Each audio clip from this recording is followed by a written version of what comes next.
Innal hamdalillah nahmaduhu wa nasta'inuhu wa nastaghfiruh wa na'udzu billahi min shururi anfusina wa min sayyiati a'malina may yahdihillahu fala mudilla lahu wa may yudlil fala hadiya lahu.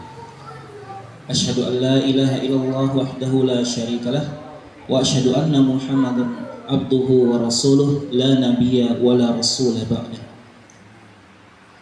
وقال الله تعالى في القرآن العظيم أعوذ بالله من الشيطان الرجيم بسم الله الرحمن الرحيم يا أيها الذين آمنوا اتقوا الله حق تقاته ولا تموتن إلا وأنتم مسلمون وقال أيضا يا أيها الذين آمنوا كتب عليكم الصيام kama kutiba 'alal ladzina min qablikum la'allakum tattaqun. Amma ba'd.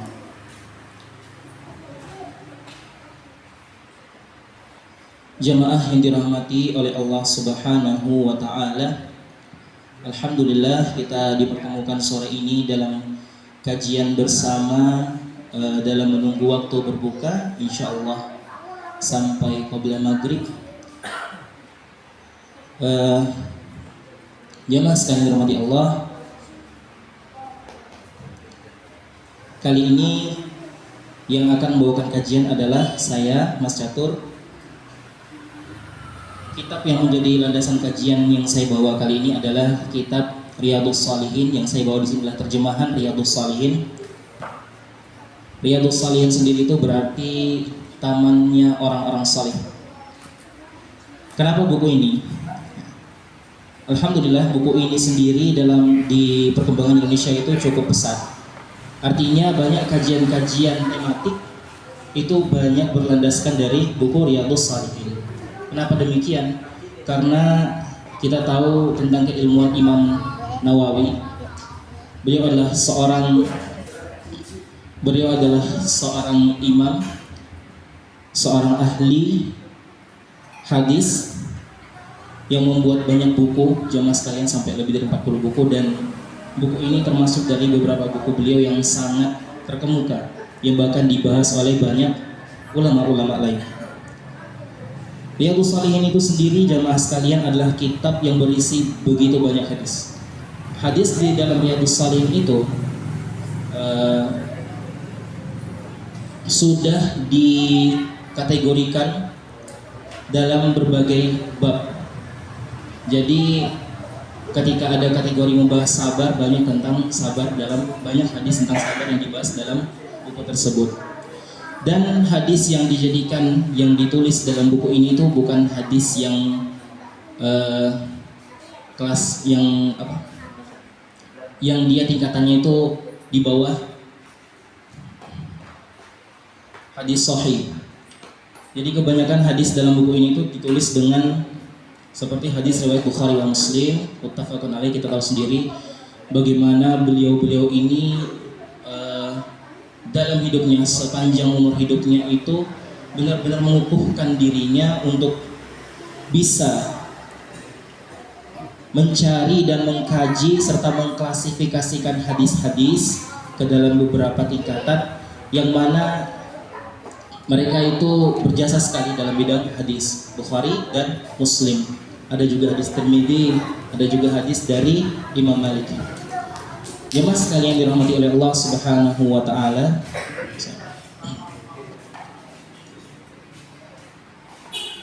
Alhamdulillah. Yang akan saya bahas dalam buku ini, kita mulai dari awal, itu membahas tentang ikhlas dan niat dalam segala perilaku kehidupan. Bismillahirrahmanirrahim. Qala Allah Ta'ala wa ma umiru illa liya'budullaha mukhlishina lahud-din hunafa wa yuqimus salata wa yu'tuz zakata wa dzalika dinul qayyim. Allah Ta'ala berfirman, padahal mereka tidak disuruh kecuali menyembah Allah dengan memurnikan ketaatan kepadanya dalam menjalankan agama dengan lurus, dan supaya mereka mendirikan salat dan menunaikan zakat, dan yang demikian itulah agama yang lurus. dalam Quran surah Al-Bayyinah ayat 5. Jamaah sekalian, kembali lagi pada judul ikhlas dan niat. Kita akan membahas tentang ikhlas. Ikhlas jamaah sekalian berarti ketulusan, ya, sesuatu yang dibawa secara murni, tidak ditimpakan akan sesuatu yang lain. Benar-benar murni sesuatu itu dibawa akan satu hal gitu. Dan ikhlas itu harus ada di setiap ibadah yang kita laksanakan, yang akan kita amalkan. Jamaah sekalian, di dalam ibadah ada dua syarat secara umum. Yang pertama yaitu ikhlas. Seperti saya jelaskan tadi, ikhlas itu sesuatu yang murni, tidak ditimpakan kepada sesuatu yang lain. Yang kedua adalah mutaba'ah, ittiba', ya, tattabi' seperti mutaba'ah atau mengikuti. Siapa yang diikuti? Mengikuti ajaran Nabi Muhammad sallallahu alaihi wasallam. Jadi itu dua. Ada dua syarat. Yang pertama itu ikhlas dan mutaba'ah. Ketika orang itu ikhlas beribadah, ya jamaah sekalian, maka tidak boleh kekurangan dengan yang namanya mutaba'ah ini. Kenapa? Kalau kurang salah satu itu berarti ibadahnya tidak sah, menyalahi syarat. Ketika dia ikhlas tapi ternyata dia tidak mengikuti ajaran Nabi Muhammad sallallahu alaihi wasallam, maka kiranya apa yang terjadi? Dia akan membuat bentuk-bentuk amalan-amalan baru yang bahkan tidak ada landasannya sama sekali. Meskipun dia ikhlas jamaah sekalian, akan tetapi dalam syariat Islam ada tuntunan. Kalau di manhaj kan ada metode gitu. Kalau dalam syariat itu ada tuntunan dalam mengerjakan ibadah. Ketika tuntunan itu tidak dilaksanakan dengan baik atau tidak dilakukan salah satunya dalam beberapa syarat di dalamnya, maka bisa kita katakan bahwa ibadah itu telah menyalahi dari dua syarat tersebut dan kita katakan sebagai tidak sah. Ikhlas, begitu pula muttaba'ah. Mau seperti apapun seorang itu beribadah kepada Allah Subhanahu wa taala, ya, dengan mengikuti ritual keibadahan. Ritual itu kan dalam bahasa kan berarti diartikan sebagai suatu cara yang membawa kita itu lebih dekat kepada Allah. Begitu. Yang ritual itu sendiri, maksudnya kegiatan itu sendiri menguatkan keimanan kita kepada Allah. Kalau dia cuman tahu tentang sholat tapi dia tidak ikhlas di dalamnya, maka apalah artinya ibadah itu? Seperti itu jemaah sekalian. Maka apalah artinya ibadah itu? Kenapa demikian? Yaitu tadi, keduanya ini tidak bisa dihilangkan satu sama lain. Mereka ini tetap harus bersama. Ikhlas dan mutaba'ah, ikut tata caranya Rasul seperti itu. Ya jemaah. Jadi tidak bisa kehilangan satu sama lain. Kalau nggak ikhlas terus dia sholat, terus ibadahnya itu mau diapakan? Lah ikhlas itu kan berarti menyertakan di situ di dalamnya bahwa saya itu hanya kepada lillah. Lah kalau nggak ada keikhlasan itu, ibadahnya itu hanya sia-sia.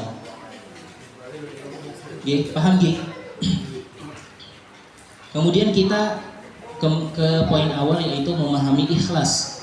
Ikhlas tadi seperti saya jelaskan di atas, yang sesuatu yang murni.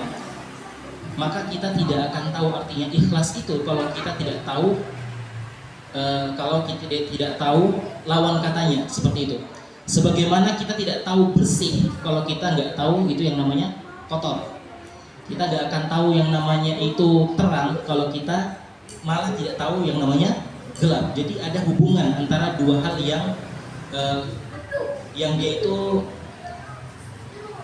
yang dia itu tidak ada persamaan di dalamnya. Apa sih namanya? Bertentangan, dua hal yang bertentangan. Seperti itu. Kalau kotor ya lawannya bersih, begitu. Kalau gelap ya berarti terang, siang, malam. Itu langit, bumi, tinggi, rendah, jauh, dekat, seperti itu. Nah, ikhlas itu tidak bisa kita pahami dengan baik kalau kita tidak tahu lawannya. Maka jamaah sekalian, saya bertanya, kiranya apakah lawan dari kata ikhlas itu sendiri? Apakah ada yang tahu? lawan dari ikhlas itu sendiri.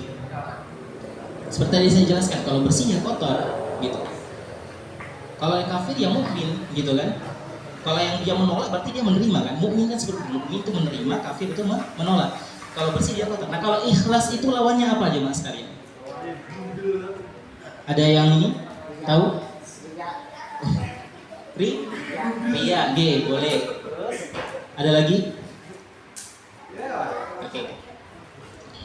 Jamaah sekalian, benar kata Bapak tadi, lawan ikhlas itu adalah ria. Ada dua yang saya dapatkan, itu ada dua, ria dan ujub. Oke, ria dan ujub. Ria yaitu apa artinya? Ria itu kalau contohnya tahu. Kalau contohnya tahu, biasanya itu dari contoh kita tahu. Maksudnya itu kita tahu, tapi pengertiannya sendiri kita tidak tahu. Jadi ria itu contohnya seperti apa? Saya sholat, saya contohkan diri saya sedang sholat. Saya sholat subuh berjamaah, terus saya sholat qobliyah, ba'diyah di suatu masjid begitu kan, yang mana orangnya saya kenal semua dan orang-orang itu saya tahunya mereka adalah orang-orang yang tinggi. Ini permisalan saja. Dan saya sholat itu dikarenakan karena kehadiran mereka ini. Ketika mereka bilang, wah Mas Catur ya, ibadahnya Masya Allah, qobliyah ba'diyah, tidak pernah meninggalkan itu namanya sholat 5 waktu ya, fardu, tanpa diselingi dengan namanya ibadah sunnah, yaitu qobliyah dan ba'diyah. Masya Allah sekali. Kalau ternyata saya ibadah dengan iming-imingan tadi itu, maksudnya dengan sanjungan orang dan segala macam, ya itu kan contoh ya, ria ya. Maka ibadah saya dianggap tidak sah. Ya, karena niat di hati saya sudah lain. Sejak saya masuk dari masjid pun, kalaupun saya datang dari rumah Pak Jamil, ya sampai sini, terus saya niat sholat. Seperti tadi saya bilang, ternyata saya sholat itu niatnya karena ada orang yang saya pengen diakui oleh orang tersebut, karena keimanan saya, karena kemukminan saya begitu, karena kesolehan seorang Mas Catur ini, maka ibadah saya tidak sah. Kalau dari situ jamaah, kalau dari contoh itu tadi, kira-kira pengertian apa yang pas untuk ria itu? Pamer. Benar, tapi kurang benar, saya bacakan yang lebih benar. Jadi arti ria itu ialah menghiasi ibadah dan memperindah ibadah karena sesuatu atau karena seseorang. Ya, karena selain Allah itu tadi, memperindah ibadah dan menghiasi ibadah karena seseorang, karena individu, karena makhluk itu. Itu adalah pengertian dari ria. Seseorang jamaah sekalian, meski dianggap panjang tangan bukan mencuri nggih, maksud saya. Panjang tangan itu maksudnya pandai memberi, ya. Maksudnya dia itu ringan tangan bahasanya. Panjang tangan terlalu ini. Ringan tangan dalam memberi. Tetapi ringan tangan dalam memberi itu, ketika dalam hatinya ada unsur ria ini, Masya Allah, saya lagi contoh, Masya Allah Mas Catur ini orangnya kaya, dermawan, pandai memberi orang miskin gitu ya, anak yatim disantuni. Masya Allah sekali, dia ini pasti termasuk dalam orang-orang ahli syurga. Contoh seperti itu. Kalau sudah terbesit di hati saya jemaah sekalian, sebelum saya memberikan orang itu sedekah gitu kan, sebelum saya memberikan sedekah terus terbesit di hati saya ria ini tadi, maka apa yang saya berikan itu tidak akan bisa saya nikmati, tidak akan bisa menjadi hujah saya nanti di padang mahsyar di akhir zaman. Tidak akan menjadi hujah saya ketika nanti sudah di yaumul hisab. Tidak ada hitungannya sama sekali di mata Allah. Gitu nggih kalau ria. Oke. Kemudian yang kedua ialah ujub. Kalau ujub tahu Pak artinya Pak? Ada yang tahu artinya ujub? Kalau contohnya ada yang tahu? Ujub, ria kan tadi itu kan dia kan gimana Pak? Membanggakan? Masya Allah. Iya Pak, benar sekali. Ujub itu membanggakan membanggakan diri. Dalam hal apa? Ujub dalam hal ini itu adalah membangga-banggakan ibadah yang pernah dilakukan. Membangga-banggakan ibadah yang pernah dilakukan. Contoh nih Pak, kita bahas ini seolah-olah waktunya ini di luar Ramadan gitu. Seolah-olah waktunya di luar Ramadan. Catur nih, saya lagi contohnya sama Mas siapa namanya Mas? Mas Bagas. Saya bilang gini, Mas Bagas puasa Daud gak? Saya puasa loh. Ngerti maksud saya ya? Saya bertanya itu ya demi dapat interestnya Mas Bagas, supaya Mas Bagas tahu kalau saya itu sedang puasa Daud. Malu-maluinnya malah saya sebutkan lagi saya puasa Daud. Mas Bagas puasa Daud gak? Saya puasa loh. Kelihatan sekali Pak, dia ingin mencari-cari apa ya, interestnya orang kepada dirinya itu kalau ternyata dia puasa Daud. Jamaah sekalian, tidak ada masalah dalam ibadahnya, itu tidak ada masalah sama sekali. Ibadah itu tidak ada masalah sekali. Ibadah itu sudah seperti itu adanya. Akan tetapi siapa yang melakukan itu yang dipermasalahkan. Dengan jalan apa dia mengarahkan ibadah itu kepada Allah? Saya anggap seperti itu, paham maksudnya? Waktunya berapa menit lagi sih? Masih lama Pak saya. Saya lanjut sedikit lah ya. Kayaknya masih bahas di awal ini. Ini belum langsung hadis Pak. Alhamdulillah tadi bisa saya ini Jadi itu tadi ujub, membangga-banggakan ibadah yang pernah dilakukan. Contoh lagi. Sekarang Bapak Ibu sekalian nih, Bapak-bapak ya. Kalau zakat itu ya, kalau di sini ada nggak ambil zakatnya gitu? Kalau macam pas mendekat Idul Fitri, ada. Saya kasih contoh Mas Catur lagi. Mas Catur itu ya, ketika datang ke masjid, terus dia zakat sekian sama zakat mal, gitu kan? Terus karena masjid ini tidak tahu Mas Catur ini siapa, ditanya, nama panjangan siapa gitu kan? Namanya siapa Pak? Terus Mas Catur bilang, udah nggak usah, hamba Allah aja. Saya nggak ngambil contoh yang mudah, ini agak susah. Hamba Allah saja, ngerti Pak? Maksudnya begini. Dulu itu Pak, kalimat hamba Allah itu justru sebenarnya untuk agar kita itu terhindar dari wujud dan riya ini Pak. Hamba Allah itu sebenarnya kalimat yang menghindarkan dari itu. Tetapi Pak, kalau kita arahkan ke arah sebaliknya, bahkan pengaruhnya menjadi lebih besar Pak. Wah, orang ini karena kalau pertama Pak, orang ini kalau saya sebutkan nama saya, orang ini tidak mau disebutkan namanya, alhamdulillah gitu kan, berarti dia tidak ujub atau riya. Tapi kalau seandainya ditambah iming-iming hamba Allah, masya Allah, orang ini dengan ikhlasnya gitu, zakat malnya, zakat fitrahnya diperuntukkan untuk Allah gitu kan, diperuntukkan untuk Allah. Dengan kata dia tadi hamba Allah, maksudnya dia tidak pingin disebut namanya, ada tambahan lagi, nggak pingin banget disebut namanya. Itu masya Allah sekali dia, orang yang soleh sekali, orang yang menghindari sekali dengan sifat-sifat yang ini tadi. Berarti kan lebih besar Pak pengaruhnya sekarang hamba Allah itu. Bahaya Pak. Bahaya kalau kita itu sudah ngatain itu terus terbesit dalam diri kita tuh kata ini. Terbesit dalam diri kita sifat riya sama ujub ini Pak. Itulah Pak, sifat-sifat yang sangat mempengaruhi manusia.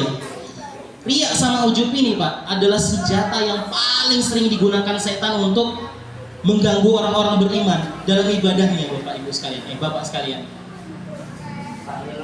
Ini adalah senjata terbesar setan Pak. Bapak sholat, ya, Bapak sholat. Anggapanlah seperti ini, contoh di Masjid An-Nur ini, seorang Mas Catur seorang Mas Catur masuk jam 2 pagi, terus dia sholat tahajud. Masya Allah sekali kan, sholat tahajud dalam kesendiriannya bersama Allah. 8 rakaat terus disertai dengan witir gitu. Terus ketika itu datanglah Mas Bagas datanglah Mas Bagas ke masjid, ceritanya mau azan. Alhamdulillah Mas Bagas ternyata orang yang rajin. Kita doakan saja Mas Bagas benar-benar rajin dalam kehidupannya. Dia datang mau azan subuh, terus lihat Mas Catur di situ. Awalnya itu Mas Catur itu memang sudah benar-benar niat kalau dia itu pengen sholat tahajud Bapak. Dia pengen sholat tahajud dengan tenang gitu ya. Tapi karena Mas Bagas ini datang terus bilang, Assalamualaikum, Waalaikumsalam. Ngapain Mas kok cepet kali? Kok sudah sampai di sini gitu? Kok kok lebih cepat daripada saya mau azan subuh. Saya habis sholat tahajud, contohnya seperti itu, ngomong seperti itu, terus dipuji-puji lah sama Mas Bagas ini. Masya Allah, dipuji depan wajahnya langsung. Masya Allah, Mas Catur ini orang yang soleh, jarang saya lihat orang seperti ini di zaman sekarang. Itu Pak, sangat berbahaya sekali loh. Mas Catur itu Pak, Mas Catur itu bisa-bisa terbersih dalam hatinya, rasa kayak membanggakan diri daripada orang lain gitu. Terus terbersih dalam hatinya, kayak seakan-akan bersyukur bahwa ada orang yang lihat dia ibadah. Itu yang bahaya Pak. Itu yang bahaya. Ini loh Pak, sifat dua ini saja Bapak Ibu, Bapak sekalian, itu sangat susah sekali ya untuk dihindarkan dari sifat-sifat manusia. Susah sekali ini. Ya kalau pengamalannya gampang gitu, contoh dalam sedekah. Ketika kita mempegang tangan kanan, sembunyi tangan kiri. Ya sekarang loh kalau memberi itu pasti dilihat orang. Emang Bapak mau gitu? Mas, kita sepakatan jam 2 pagi Mas ya, sama orang miskin contoh. Mas, kita sepakatan jam 2 pagi ketemuan di dekat sawah sini, terus saya kasih Mas uang segini biar orang gak ada yang lihat. Gak ada Pak. Gak ada seperti itu. Jam berapa? Wah, dikit lagi, 5 menit lagi ya. Sambil saya tutup nanti. Jadi itu Pak, gak mungkin kegiatan seperti itu akan terjadi sekarang. Kalau zaman Rasul terjadi Pak, Umar bin Khattab itu begitu Pak. Ketika sudah menjadi salah satu dari Khulafaur Rasyidin, ketika dia telah menyandang gelar Amirul Mukminin, begitu sikapnya kepada para rakyatnya. Umar bin Khattab kan sekarang tidak ada Pak, apalagi dengan adanya sosmed gitu kan. Artis-artis itu contohnya, artis-artis itu gampang sekali gitu kita lihat di sosmed. Alhamdulillah dia telah bersedekah 200 juta kepada panti asuhan ini, kan disebutkan itu kalau artisnya terbesit sedikit sekali keinginan untuk ria dan ujub tadi ini Pak, maka 200 jutanya itu kosong, gak akan dianggap oleh Allah, tidak akan dapat imbangannya oleh Allah. Jadi begitu ya Pak. ikhlas dalam beribadah. Ngomongnya gampang, pengamalannya itu susah. Adalah kita sebaik-baiknya manusia itu tahu dulu bagaimana ancamannya gitu. Adalah bagaimana lawannya dari ikhlas itu dulu Pak, baru kita pahami ikhlas itu seperti apa. Itu penting. Kita tahu dulu kira-kira apa penyebabnya, apa akibatnya kalau kita melakukan riya sama ujub itu tadi. Mungkin cukup sekian ya Pak, karena sudah dekat dengan waktu azan maghrib. Mudah-mudahan apa yang saya sampaikan ini bermanfaat Bapak sekalian dan adik-adik sekalian. Mudah-mudahan apa yang saya sampaikan ini dapat diamalkan dan semoga majelis kita ini diridhai oleh Allah Subhanahu wa taala. Kurang lebihnya mohon maaf. Mohon maaf bila ada kata-kata yang salah ataupun menyinggung hati panjenengan semua dan saudara sekalian, mohon maaf. Maka dari itu saya tutup dengan hamdalah dan doa kafaratul majelis. Alhamdulillahirabbil alamin. Subhanakallahumma rabbana wa bihamdika asyhadu an la ilaha illa anta astaghfiruka wa atubu ilaik. Akhirul kalam, nun wal qalami wa ma yasturun. Wassalamualaikum warahmatullahi wabarakatuh.